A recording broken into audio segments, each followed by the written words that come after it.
জুনায়েদ বোগদাদির বিরুদ্ধে বিচার শুরুর আদেশ দিয়েছেন আদালত। একই সঙ্গে তাদের বিরুদ্ধে গ্রেফতারি পরোয়ানা জারি করা হয়েছে। সকালে ঢাকার senior judicial magistrate Mohammad Junaid এ আদেশ দেন। আগামী 20 মার্চ সাক্ষ্য গ্রহণের দিনও ধার্য করেছেন আদালত। পরিমণির আইনজীবী নীলাঞ্জনা রিফাত জানান, অসুস্থ থাকায় পরিমণি আদালতে হাজির হতে পারেননি। মারধর ও হত্যা চেষ্টা। এক মিনিট আচ্ছা, ব্যাপারটা কি আপনারা বুঝছেন কিছু?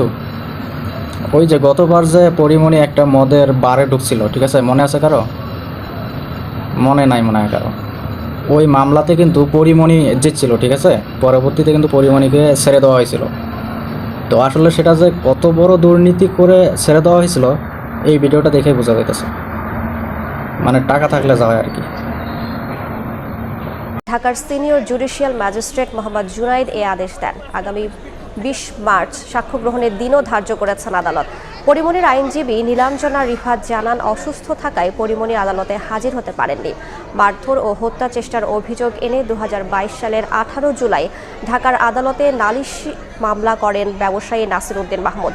মামলায় অভিযোগ করেন 2021 সালের 8 জুন পরিমণি ও তার সহযোগীরা সাভারের বোট ক্লাবে ঢুকে তাকে মারধর, হত্যার হুমকি ও জিনিসপত্র